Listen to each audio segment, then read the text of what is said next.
There you go.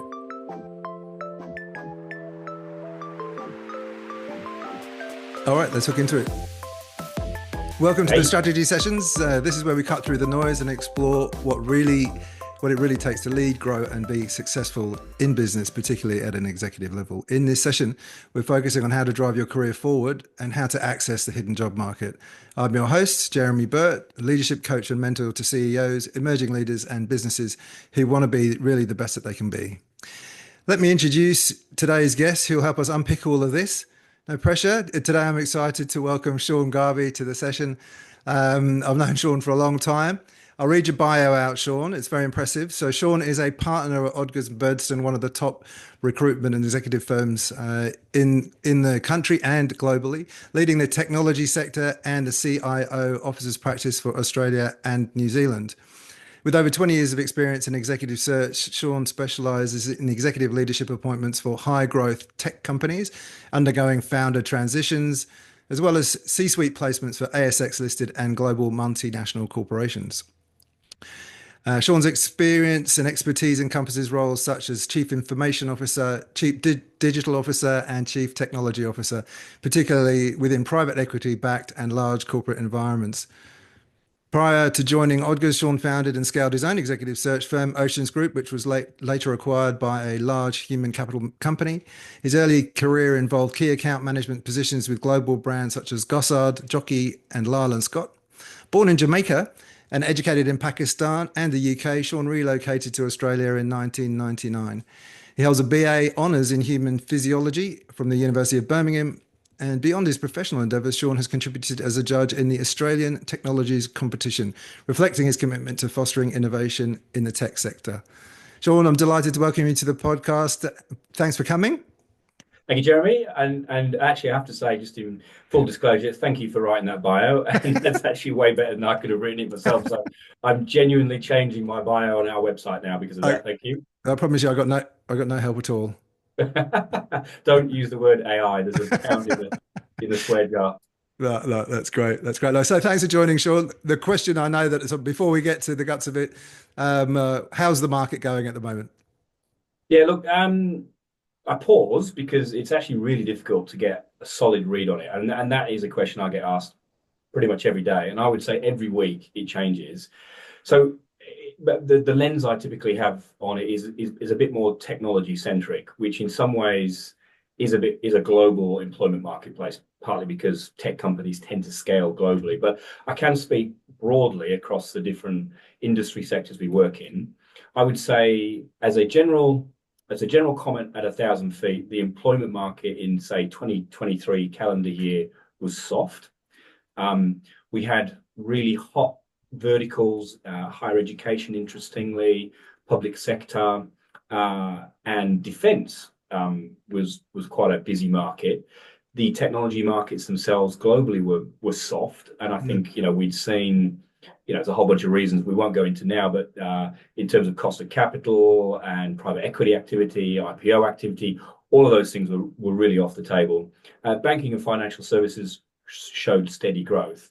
So I think if you were a job seeker at whatever level, that were sort of white collar, then 2023 would have been a slow year in terms of the amount of opportunities you'd have been involved in. Coming into 24, I mean, right now, today, as we speak, prior to an election in Australia, a post-tariff environment, which is still uncertain, I don't know what that means, and sort of wars are downplaying, maybe getting a little bit hotter in the Middle East, but we can't say. All of those things factor into confidence, which factors into headcount. I'd say right now, 24 in this moment is uncertain. 25. 25, sorry. And what I would say is that we're trending positively in the right direction. So I think to that degree, if you were a job seeker, the latter half of 25 will be better than your experience in the latter half of 24. So I'm remaining, touch wood, optimistic about the employment market and its trends this year, post-election, post-June, etc. Yeah, yeah. And is that just tech, or is that the global, just right across the board, do you reckon? Yeah, right across the board. I think, when I talk to my colleagues in the US, they're busy.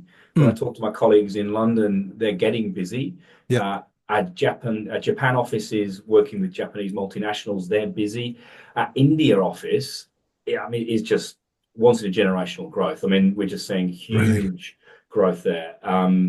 Triple digit growth, which is unusual in a mature sector like executive search. Australia is modest, but trending positively. So when the US gets busy, when Europe gets busy, we tend to find that 3 or 4 months later we get busy. So if that remains as the case, then if you're thinking of dusting off your resume to change jobs this year, then I'd say this year to be a better year than last year. Really? Oh, that's encouraging. That's encouraging. Mm. So Yeah, then in terms of ask me in 3 months. I might change my opinion. yeah, that's right. I'm just going to avoid the elephant in the room Yeah, because yeah, I walked yeah, straight yeah. past it. But I'm keen to understand a little bit more about how you get these jobs, right? Because I look at the job boards every now and then, etc.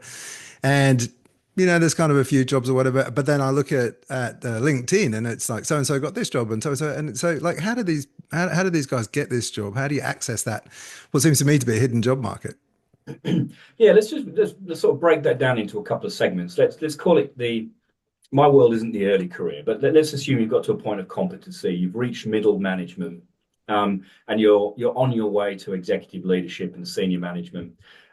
In that middle part of your career, where let's call it 10 or 15 years in, I think you're starting to bubble out as an individual. You're starting to get visible inside an organization, and I think the market isn't that hidden. It's predominantly driven by a combination of ex-bosses who would reach out to you, digital channels like LinkedIn, Seek, and other job boards, and then maybe also recruitment companies. And I use the word recruitment as opposed to search firms, and Mm, we'll just put the distinction around what that means. So that is quite a visible marketplace. mm, And then you start to move into and again, if you had to give a dollar value, that market is 150 to late 200s in terms of base salary.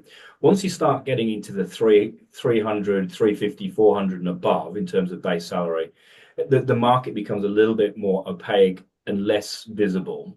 mm. So as you're on your way to being a chief of something or a CEO, then you need to take a bit more ownership, as opposed to, say, reacting to when you have to find a job because you've been made redundant or you're unhappy, to managing your career more effectively, both on who you are in terms of your value proposition, your market visibility, but also the timeframes it takes.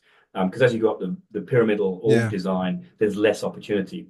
So the good people, in terms of how they do it well, not necessarily good in terms of their skill set, but people who manage it well will say, in 6 to 12 months from now, I'm strategically going to make a move. And they'll spend probably up to a year connecting with their network, the people they used to work with, not saying I'm looking to change jobs, but exploring what the future might look like. They're open to suggestion. It's what I call seeding the market. Yeah. So once the market is seeded, you might find inbound opportunity comes to you in 6 months from now. Yeah. The second sort of component of that is LinkedIn, job boards, Seek. They become irrelevant at a certain point in the org.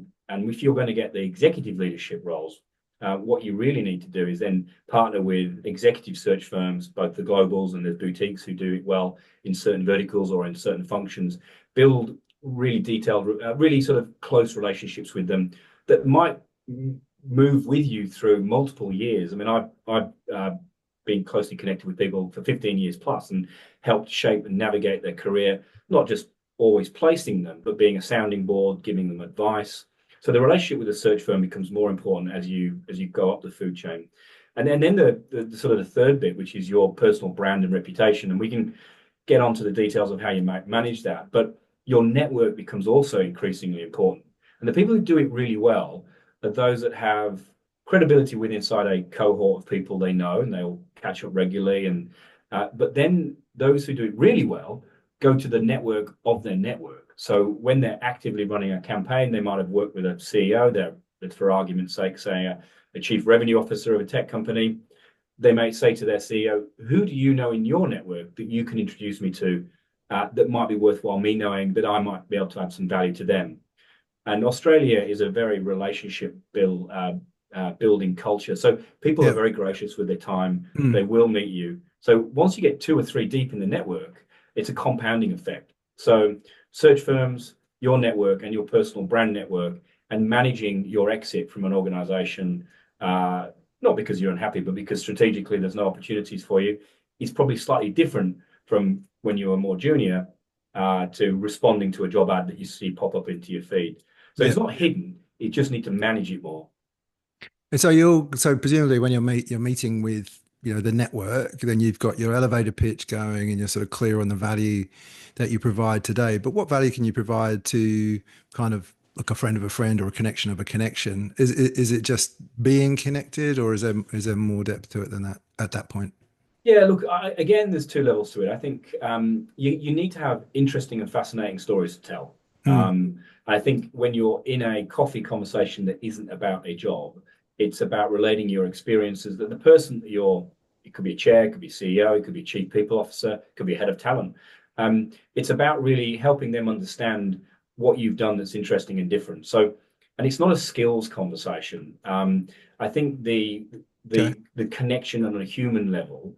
What is it that makes you unique as a person, both your values, both your experiences, how they've shaped you, and also the problems that you've solved along the way. Now, I think one of the things that people do as they come to market, they may have a career coach or someone similar who says to them, "What's your elevator pitch?" Mm. The issue I have with that is it becomes ingrained and inflexible. Now, my pitch when I'm talking to a chair, or sorry, if I was a candidate, if I was talking to a chair versus a chief people officer versus a CEO, they want different things out of the people they employ, Yeah. or they're looking for different things. So you need to have flexibility in your value prop that's tailored to the audience. If you are the product, what's your unique selling point to the people who are sat in front of you? And it's not singular. When you've Yeah. got 25 years of experience, it's hard to encapsulate it into a short 30-second opener. Um, but the opener then has to go a little bit deeper, because as you get into a conversation, you might do the elevator pitch at the beginning of a coffee, but then you need the stories and the richness behind that. And and it's not just the story that's for the chairman; it's the story for the CEO or the chief people officer. They Yeah. need to be very different. And so I think those that do it well craft a narrative in storytelling, and there's heaps of online resources that tell you how to tell stories effectively. But those that tell a story become memorable and they have an impact. And I think when I met someone, I can think a couple of years later, and I'm a visual learner, I can see their story in my head and I remember that person. And I might Mm. say, I didn't have an opening for them at that moment in time, but a year later, I say, I met this really interesting chap. And he told me a story about the challenges of transformation and the people issues and da da da da da. And they'll be on my call list. Yeah. They've left an impression. So that should be the objective. Those who do it well aren't necessarily always the best candidates, but they always leave an impression. Most memorable. Mm. As AI comes in, are you seeing more of the stories becoming more and more similar, where people are just kind of using somebody else's story? Yeah, well, I mean, again, there's Are probably there separate patterns there? podcasts just on that. Well, I will encourage people if they do write to me or write to search firms or indeed employers, um, just that when you've read enough AI, it has a particular tone, it has a particular structure, and just make it yours, because it sometimes devalues it when you see a covering letter or a resume that's been written by AI. You can spot it a mile away. Yeah, right. Um, but it's going to be an increasingly prevalent tool, and it's extremely helpful. I mean, I integrate it into my workflows on a daily basis. But where it goes in the human element of selecting and recruiting people, not sure yet. I've got some thoughts, but maybe we can explore that. But Yeah, it's not going away, that's for sure. yeah. I use it a lot. Certainly, I mean, your bio would have been a lot shorter if we hadn't used it. Oh, It I'll cut that out. wouldn't have been as good if I'd written it, I'll give you that. So I want to ask you about personal branding. So we talked about value that you provide and stuff like that, but what about personal branding? What does that mean? Look, it's everything from what I might call the absolutely glaringly obvious to some things that are a little bit more sophisticated. So the glaringly obvious, and I hate to say this, I mean, I deal in the world of people what we call business leaders, billion-dollar companies, from global CEOs to private equity investors.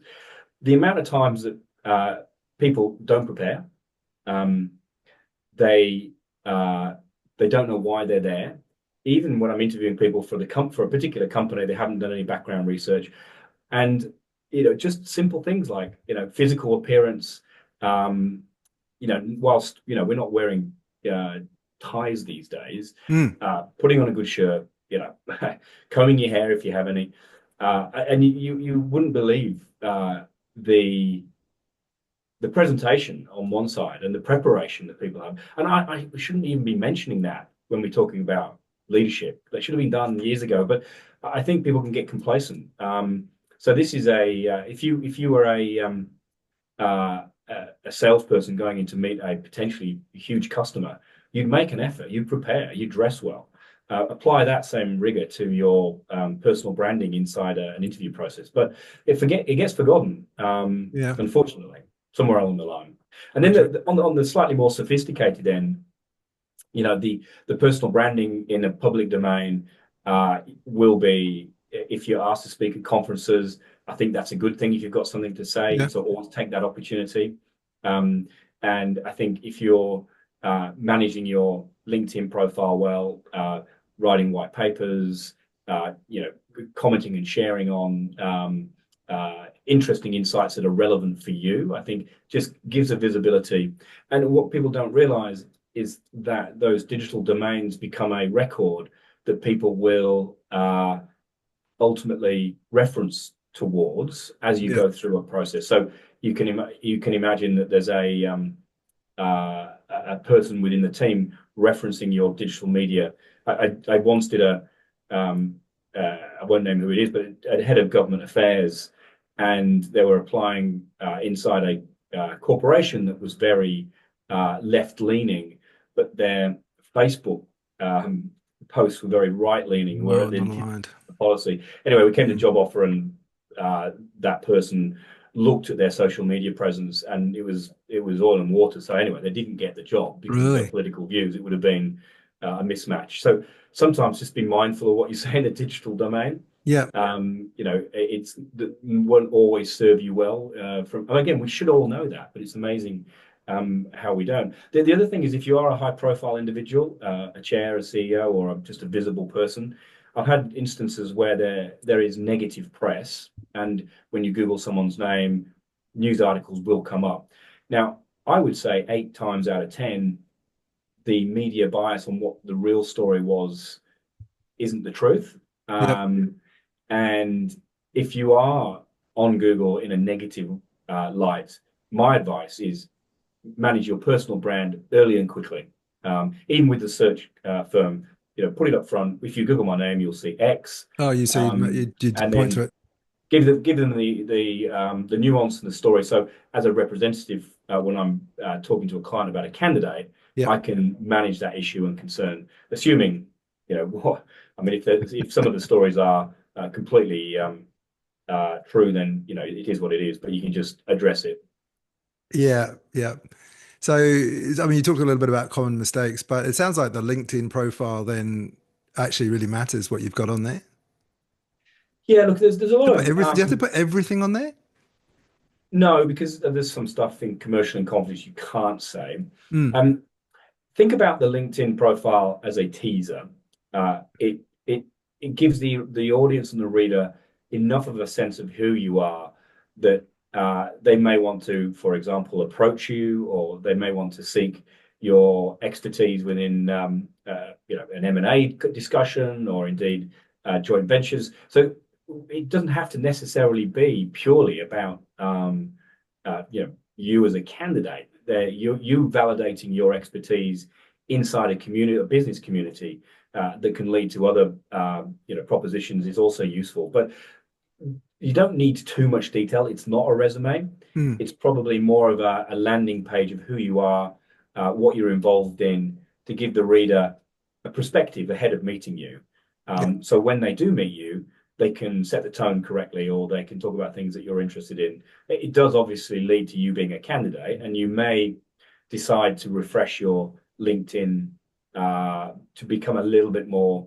This is what you bring. This is what you offer. as you come to market as a candidate ahead of, say, 6 months before deciding to leave. It's not a bad thing, but it's not the be all and end all. It's Yeah. a moment in time. It's a tool.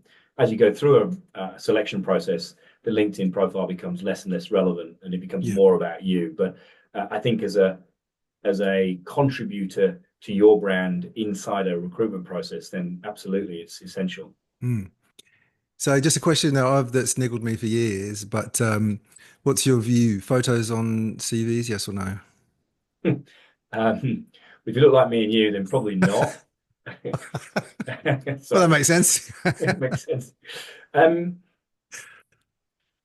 Look, I don't have a direct answer because I've seen it done really badly and really well. Right.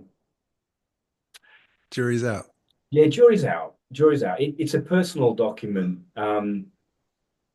Look, where it has played well, and this again is sort of a topic for another time, but there is this element of ageism, and certainly has crept in to the vernacular where Mm. we do have this sort of preference for youth, Mm. uh, and age can be, if you were entered the workforce in 1980, you might be deemed as old, and therefore that comes with connotations.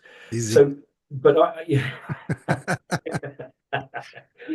um, Now I'm 52, so I can sort of speak with a little bit of context here. Finally. If I've met leaders who are still active in their executive careers at 65, and Yeah. they're pulling in 10, 15 hours a day, flying around the world, and they're energetic as all hell. The photo, when you look at these people, can be an offset before people make an assumption of who you are Yeah. based on your length of time in the workplace. But look, jury's out. I mean, Mm. it's one of those things. It's a personal preference, but I don't think it adds anything. It doesn't necessarily take anything away either. Right. Right. Okay. Well, I think that's reassuring. I'm not sure. Mm. I think that's reassuring. What do you do? Do you put it on? I'm a How do you put it no. on? I'm a no because I don't think it adds to me. I don't think someone's going to look at that and go, "Yeah, I really want to talk to that guy." So I don't think it adds enough value for the square centimeters. So we've Yeah, talked a I little probably bit. agree. We talked a little bit about kind of what to do, right? Try to align, your brand and online, etc. So you say I've got all of that right. I've done my hair. I'm a little bit concerned about talking to Sean today. I've got a meeting with Sean at 10 o'clock. When I come in and talk to Sean about an opportunity or just a general conversation, what is it that Sean's looking for? So it's, like what are you really looking for in the candidate that's going to catch your eye? Is it the story or there's sort of specific characteristics that you're looking for? Yeah, so there's a couple of things here. I mean, just physical presence, gravitas, energy, all of these things, they sound like cliches, but they do have an impact. So, I think people that just want, if you're coming for an interview, whether it's with a search firm or whether it was an employer, you need to let the interviewer take control. So I see people that want to walk into the interview and go, right, let me tell you a bit about myself. And they just walk off on a tangent for 20 minutes. You just sit Mm. there going, and I just let them go, but it just because I'm curious. But I think that would leave a negative impression from an employer. And I've got enough experience of interviewing that I'll bring them back on track and but I think let them take control is the other thing that is I think sometimes a bit discombobulating, and I love that word, is that people think I've got 25 years of experience, and there's 100 different questions they could ask me. How am I supposed to prepare for each one of those questions? I think you think about it in the wrong way. So there are probably five key moments in your career that stand out. Yeah. There'll be more, but there'll be five, maybe even three. Let's call it three. Mm. And within each of those experiences, the best way to prepare, so any question that comes at you, you can answer it with clarity. Think about those experiences in detail. Write it all down in a narrative, if you like. Who were the people? What were the reporting lines? When was it? What year? What were the budgets involved? What were the cost savings involved? What were the major hurdles? What would you do differently? So you think about any question based on that experience, and one of those experiences could be very people-centric. Mm. One of those could be a transformational experience. One of those could be strategic in nature and multi-year in its dimensions. Whatever it might be in terms of the emphasis, think in detail. So therefore, you only have to remember 3 stories. And when you get asked a question, you can then pull from those stories the relevant pieces in real time, Yeah. rather than trying to think about the 100 questions you could possibly answer and then script them and learn them. Because I can tell you now, I know people who've got scripted answers. You can just feel it. Yeah. But those people who have got the story in their head, the 3 great stories, they can be asked 100 questions. They can draw from those 3 stories instantaneously because it comes across as natural, because they can just reshape it in real time. So that would be a preparation technique that you can see people who are rehearsed because they've learned the answer, Yeah. and then you can see people who can tell a story because they know it intimately, and there's no question you can't ask them they won't be able to cover because they know it. They were there, but Yeah. they've not focused on the 25 years of experience. They focused on, probably total 5 to 6 years of experience, but they've been really notable in their career. I mean, does that make sense? Yeah, yeah. I mean, somebody once said to me as well, it's like if you're in the room and you're talking to them, particularly if you're in, say, the second round, they feel that you can do the job. So technically you can do the job, and then it's more around about fit and whether you're actually going to be Yeah, a good fit for the organization and culture, etc. Do you think that's yeah, true? yeah. And look, and you can't force that. Mm, But my advice, and again, it seems like sort of a little bit more sort of housekeeping. It is you are who you are, yeah, and authenticity in leadership is a genuine thing, and you can feel it when someone is being scripted, or if they're trying to play a role, or if they're presenting something that they're not. You can feel it. I mean, I've met I don't know how many people, thousands of people. So, yes, and I'm intuitive by nature anyway, and I think people who do what I do as a profession genuinely are. So you can smell when someone's not being themselves. So yeah, that that once you get into a conversation, through the search firm and into the shortlist of being a candidate, you're at that point where you can do the job. Like, you've been vetted, you've been validated. yeah, Now it's about, um, are you going to build the connection with the people in the room that you're going to be working with the next 5 years or so? That's where you'll find most executive conversations are at. They're not they're not interested in how many people you've managed, and they're sort of interested in how you manage, yeah, not the number, the measures. That was done by me, that was done by your resume. They're now moving in towards, okay, if you were in this job and I was turning up to you as the chairman on a daily basis, how do you make me feel? yeah, How could I trust you? Are you going to tell me the truth? So you move into the relationship building side of the conversation post the search firm, and then into the interview process. So that's why telling the stories and not pitching your experience is really yeah, important. yeah. No, that's really interesting. So Mm. we can't finish up without asking you the AI question. I'm really interested to understand, from your perspective, what do you think the biggest opportunities are in this space for AI, and what are the biggest risks for the use of AI as we go forward? Yeah, wow. You got another hour? You've got like 2 minutes. No, I'm joking. Okay, brilliant. I've just come back from Austin, Texas, and South by Southwest, and I was meeting private equity investors and companies that want to scale globally. And as you can imagine, in a tech conference, AI is literally, the hot topic. So there's a bunch of things here. We can't avoid it. Um, the opportunities from AI in the selection of candidates, and I'm talking executive end. I'm not talking about running volume resumes through AI to make Mm, selections. That's not the world I live in, but I'm sure those are opportunities and issues. But when it comes to selecting a leader, I think AI will be able to ingest a lot of data, whether it's through psychometric tests, through its unstructured interviews, through information in the public domain, and will guide the interviewer or the search firm to ask extremely targeted questions to validate what they do or they don't know, or concerns or issues. So I see the AI component being a valuable tool in de-risking making mishires, yeah, be they cultural, or be they people misrepresenting who they actually are. I don't see it, because of the nuance of leadership is about personalities and people, and the ability to spot unstructured patterns, because by virtue of experience as a leader, you can possibly see things that others can't, that Yeah. AI can't. You're never going to, just yet at least, run companies just with AI. Equally, you're never going to select people just with their AI. But what they might enable you to do is to make take some of the risk out of decisioning Right. through analyzing data that's structured or quantitative. But the qualitative assessment, do I like you? Can I work with you? Do I trust you? That's still a human endeavor for now. Yeah. It's a massive topic. I've got like another 100 questions, but no time to ask them. So we'll have to have another session on this. So for now, Sean, I'd like to just thank you for coming along. Thanks for making time for us. It has been a fascinating conversation.